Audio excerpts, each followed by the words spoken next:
Bismillahi wa bihamdihi. Assalamualaikum warahmatullahi wabarakatuh. Saudara-saudari, santri-santriwati, jamaah senamian yang kami hormati dan cintai, kami selalu mengajak membaca Alhamdulillahirabbil alamin sebagai bukti kesyukuran kita kepada Allah, kepada nikmat-nikmat yang telah dianugerahkan oleh Allah Subhanahu wa taala. Demikian juga selalu kita membaca salawat Allahumma aslih ummat Muhammad sallallahu alaihi wasallam wa farij an ummati Muhammadin sallallahu alaihi wasallam warham ummata Muhammadin sallallahu alaihi wasallam wansur wahfaz wa ayyid nahdlatal watan bil alamin bihaqqi Muhammad sallallahu alaihi wasallam. Amin ya rabbal alamin. Amma ba'du. Banyak jalan, banyak penyebab boleh kita tidak Jumatan, tapi tidak ada satupun jalan kita boleh meninggalkan solat 5 waktu. Uzur-uzur, penyebab-penyebab boleh kita tidak Jumatan sangatlah banyak. Sudah kami jelaskan pada video-video sebelumnya di Muzayyin Sobri Channel. Yang belum tonton silahkan tonton, dicek kembali A'zarul Jama'ati wal Jum'ah. Uzur-uzur, penyebab-penyebab kita tidak, penyebab-penyebab atau uzur-uzur bolehnya kita tidak Jumatan. Tapi tidak ada uzur, tidak ada penyebab boleh kita meninggalkan yang namanya solat 5 waktu. Selain para ibu-ibu yang menstruasi dan yang nifas. Selain itu yang laki-laki pada khususnya, yang baligin, yang sudah balik, yang sudah mukallafin, tidak ada jalan bagi kalian untuk boleh meninggalkan solat 5 waktu. Siapa saja yang meninggalkan solat 5 waktu, Imam Al-Ghazali rahimahullahu ta'ala dalam kitab beliau Mukasyafatul Qulub, di sini dijelaskan akibat atau uqubah, ancaman-ancaman yang akan didapatkan oleh orang yang meninggalkan solat 5 waktu. Demikian juga di sini dijelaskan oleh Imam Al-Ghazali rahimahullahu ta'ala hal-hal yang dijanjikan oleh Allah Subhanahu wa ta'ala bagi orang yang menunaikan solat 5 waktu. Wa warada fil hadisi, ada warid, ada datang penjelasannya di hadis, kata Imam Al-Ghazali rahimahullahu ta'ala, anna man hafaza ala salati, bahwasanya siapa saja yang menjaga, siapa saja yang selalu menunaikan salat 5 waktu, akramahullahu ta'ala bi khamsi khisalin, Allah akan memberikan kemuliaan, Allah akan memuliakan orang tersebut dengan 5 hal. Yang pertama adalah yurfa'u anhu dhiqul 'aishi, orang itu akan dibebaskan oleh Allah daripada kesusahan memikirkan biaya hidup kesehariannya di atas dunia ini. Siapa saja yang istiqamah, siapa saja yang selalu menunaikan solat 5 waktu, Allah menjamin rizki orang tersebut. Yurfa'u anhu dhiqul 'aishi, kata Imam Al-Ghazali mengutip hadis kelebihan bagi orang yang menunaikan solat 5 waktu. Orang itu akan dibebaskan dari kesusahan memikirkan biaya hidupnya kesehariannya. Yang kedua adalah wa azabul qabri, orang itu akan dibebaskan dari azab kubur. Ini bagi orang yang menunaikan solat 5 waktu. Meninggalkan Jumat boleh kalau ada uzur, seperti saat-saat sekarang ini kita diperbolehkan dengan berbagai macam pertimbangan. Akan tetapi solat 5 waktu tidak ada jalan bagi kita yang laki-laki untuk meninggalkannya. Siapa saja yang selalu menunaikan solat 5 waktu, orang tersebut akan dibebaskan dari siksa api kubur, akan dibebaskan dari siksa kubur.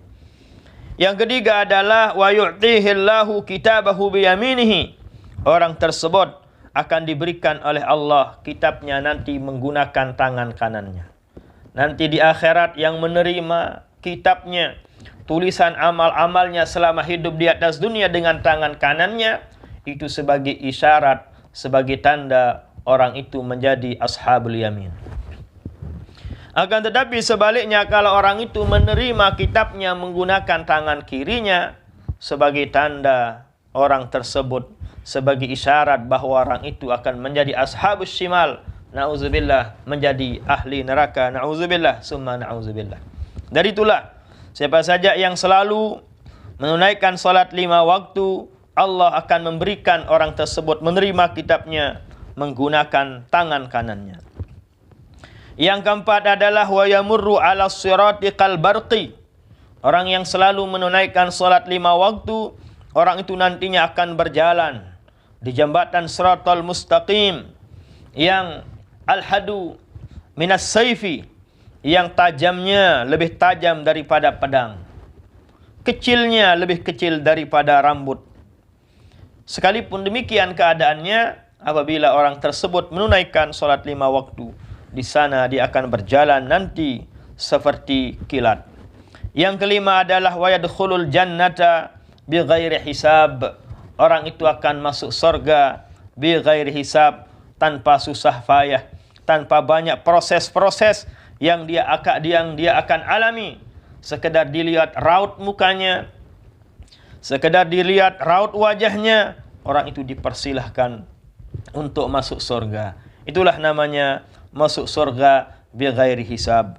Inilah 5 kelebihan, keistimewaan yang akan diberikan oleh Allah bagi orang yang menunaikan salat 5 waktu. Akan tetapi wa man tahawana 'anis salati, siapa saja yang tahawan artinya melalaikan salat 5 waktunya, malas melakukan salat 5 waktu, sudah dia lakukan, sudah dia tinggalkan, bagaimana dengan orang tersebut? Aqabahullahu, Allah akan mengazabnya. Allah akan memberikan teguran kepadanya bi khamsa asyarata uqubatan, dengan 15 azab, 15 iqab, 15 siksa, 15 teguran. Khamsun fid dunya, ada 5 di atas dunia. Wa salasun indal mauti, 3 tatkala sakaratul maut.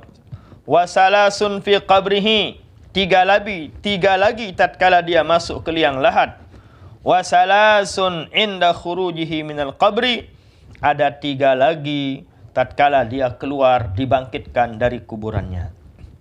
Inilah 15 iqab, inilah 15 siksaan, teguran dari Allah Subhanahu wa taala bagi orang yang meninggalkan salat 5 waktu. Fa'amal lawati fid dunya, adapun yang ada di atas dunia, iqab yang dia alami di atas dunia adalah pertama, tunzaul barakatu min umrihi. Apapun yang dia akan lakukan, apapun profesinya, tunzaul barakah, barakahnya tidak akan diberikan oleh Allah Subhanahu wa taala. Dia seorang pengusaha, dia seorang pegawai negeri misalnya, tapi dia melalaikan salatnya, keberkahannya akan dicabut oleh Allah Subhanahu wa taala. Makna dari keberkahan adalah apa yang dia miliki tidak menjadikan dia menjadi orang yang tenang. Apa yang dia miliki tidak mendekatkan dia kepada Allah Subhanahu wa taala. Itu ciri, itu tanda barokah dari perusahaan, dari profesi yang dia geluti sudah dicabut oleh Allah Subhanahu wa taala. Kepada siapakah itu? Bagi orang yang meninggalkan atau melalaikan yang namanya salat 5 waktu. Allah Subhanahu wa taala memberikan kita rezeki tentunya supaya kita menjadi orang yang tenang. Allah Subhanahu wa taala memberikan kita rezeki tentunya supaya kita lebih dekat kepada Allah Subhanahu wa taala. Untuk apa kita punya harta benda yang banyak tapi kita semakin pusing, semakin susah? Untuk apa kita memiliki harta benda yang banyak tapi kita lebih semakin jauh dengan Allah Subhanahu wa taala? Nauzubillah summa nauzubillah. Itu adalah ciri tanda sudah tunza'ul barakah min umrihi. Yang kedua, ini di atas dunia ini. Wasaniyatu tamhu sima salihina min wajhihi. Orang itu di mukanya akan dihilangkan oleh Allah sima salihin. Ciri atau istilah bahasa kita adalah cahaya mukanya ditiadakan oleh Allah Subhanahu wa taala karena dia meninggalkan yang namanya kewajiban 5 waktunya. Wasalisatu, dan yang ketiga adalah kullu amalin ya'maluhu. Apapun amal ibadah yang dia lakukan, la ya'juruhullahu ta'ala alaih. Orang tersebut tidak akan diberikan pahala oleh Allah Subhanahu wa taala. Dia bersedekah, dia berpuasa, dia berzikir, dia berdoa, tapi tidak dia lakukan salat 5 waktu. Apa yang dia lakukan tidak diberikan pahala oleh Allah Subhanahu wa taala. Bahkan di hadis lain diceritakan bahwa pada satu waktu malaikat Jibril datang kepada Rasul sallallahu alaihi wasallam. Apa kata malaikat Jibril? Ya Muhammad, innallaha la yataqabbalu min tarikis salati saumahu wa sadaqatahu wa zakatahu wa hajjahu wa umratahu. Ya Muhammad, kata Jibril alaihi salam, sesungguhnya Allah tidak akan menerima orang yang meninggalkan salat 5 waktu, puasanya, sedekahnya, zakatnya, sampai haji dan umrahnya tidak akan diterima oleh Allah Subhanahu wa taala, karena orang itu tidak mau menerima titipan Allah Subhanahu wa taala di malam Isra dan Mi'raj. Dan itulah di sini Imam Al-Ghazali juga menjelaskan bahwa kullu amalin ya'maluhu. Apapun amal ibadah yang dia lakukan, tapi orang itu meninggalkan salat 5 waktu, Allah Subhanahu wa taala tidak akan memberikan pahala baginya. Warabi'atu, dan yang keempat adalah la yurfa'u lahu du'aun ila samai. Orang tersebut tidak akan diangkat doanya ke langit, alias doanya tidak akan diterima oleh Allah Subhanahu wa taala. Yang kelima adalah wal khamisatu laisa lahu hazun fi du'a'is salihin. Orang itu tidak dapat bagian daripada doa-doa orang yang soleh yang selalu kita baca tatkala salat 5 waktu, yaitu assalamu alaina wa ala ibadillahis salihin. Tidak masuk ke sana. Inilah iqab, inilah ganjaran yang akan didapatkan di atas dunia bagi orang yang meninggalkan salat 5 waktu. 5 di atas dunia. Wa ammallati tusibuhu indal mauti. Adapun siksa, adapun teguran yang dia akan alami, yang akan diberikan oleh Allah Subhanahu wa taala indal mauti, tatkala dia meninggal dunia. Apa? Yang pertama, yamutu zalilan. Orang itu mati dalam keadaan hina. Orang itu mati tidak seperti matinya manusia, tapi matinya seperti binatang. Nauzubillah, summa nauzubillah. Itu adalah peringatan. Itu adalah siksaan bagi orang yang melalaikan yang namanya salat 5 waktu. Wasaniyatu yamutu ja'ian. Yang kedua adalah orang itu akan mati kelaparan nantinya. Inilah akibat orang yang melalaikan salat 5 waktunya. Wasalisatu yamutu atsyanan. Orang itu akan mati dalam keadaan kehausan. Walau suqiya biharud dunya, andaikan diberikan minum semua lautan yang ada di atas dunia, marawa min atsyihi, dia tidak akan bisa hilang hausnya. Inilah 3 azab bagi orang yang melalaikan salat 5 waktu tatkala matinya. 5 di atas dunia, 5 tatkala matinya. 3 tatkala matinya. 5 di atas dunia, 3 tatkala matinya. Wa ammallati tusibuhu fil qabrihi. Adapun azab yang diberikan di dalam kuburnya, fal ula yudayyaqu alaihil qabru. Pertama adalah kuburnya disempitkan oleh Allah Subhanahu wa taala hatta takhtalifa adla'ahu, sampai tulang rusuknya bertemu. Sampai tulang rusuknya seperti ini. Itulah karena sempit kuburnya. Tidak ada ruangan di kuburnya. Takhtalifa adla'uhu. Tulang rusuknya bertemu seperti ini. Karena sempit tempatnya di dalam liang lahat, di dalam kuburannya. Ini baru azab dalam kubur, belum azab neraka. Azab neraka itu belum. Neraka itu baru akan ada, azab neraka itu baru dirasakan ya setelah kita dibangkitkan dari kubur, setelah kita proses yang namanya yaumul hisab, yaumul mizan, padang mahsyar. Masih belum, jauh itu neraka yang aslinya. Ini hanya DP saja ini. Ini yang pertama, bagi orang yang meninggalkan solat, yang melalaikan solat 5 waktu, di kuburnya adalah yudayyaku alaihil qabru. Kuburnya disempitkan oleh Allah hatta takhtalifa adla'uhu, sampai tulang rusuknya bertemu. Wasaniyatu, yang kedua, yuqadu alaihil qabru naron. Kuburnya yuqadu alaihil qabru naron.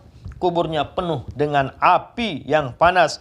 Fayataqallabu alal jamri. Orang itu akan dibolak-balikkan, dibakar di alal jamri, di bara api yang ada di dalam kuburnya, lailan wan haron, baik pada waktu malam maupun waktu siang. Inilah siksa di dalam kuburan bagi orang yang meninggalkan solat 5 waktu. Yang ketiganya, wasalisatu, yang ketiga, yusallatu alaihi fi qabrihi su'banun.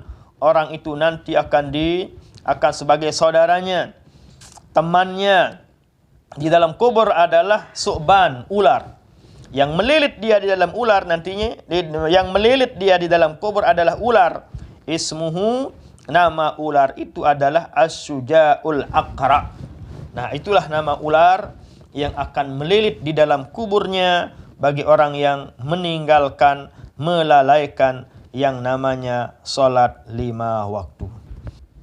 Selanjutnya, wa ammallati tusibuhu inda khurujihi. Adapun 3 iqab, 3 siksaan, 3 teguran dari Allah Subhanahu wa taala inda khurujihi, tatkala keluarnya dari kuburnya. Karena yang pertama tadi ada 5 tatkala hidupnya, 3 tatkala matinya, 3 tatkala masuk ke liang lahat, dan 3 lagi setelah keluar dari kuburnya. Manakah itu siksa yang akan dialami oleh orang yang melalaikan solat tatkala keluar dari kuburnya? Pertama adalah fi mauqifil qiyamati fasiddatul hisab. Hisabnya nanti yang susah. Perhitungannya yang dia akan susah dia alami nantinya. Diberikan umur 30 tahun, diberikan umur 40 tahun, diberikan umur 60-70 tahun oleh Allah Subhanahu wa taala. Selama itu dia minjam nikmat kepada Allah. Kita diberikan minjam mata oleh Allah 70 tahun. Kita dimintai pertanggungjawabannya oleh Allah Subhanahu wa taala. Kita diberikan oleh Allah Subhanahu wa taala, kita diamanahkan oleh Allah nikmat yang ada pada jasad raga kita ini puluhan tahun. Itu semua kita akan diminta pertanggungjawabannya oleh Allah. Itu namanya siddatul hisab. Akan tetapi tatkala orang itu rajin menunaikan solat 5 waktu, itu semua akan diberikan kemudahan. Itulah namanya masuk surga bighairi hisab. Tidak ribetlah. Tidak semua tetek bengeknya A sampai Z ditanyakan oleh Allah.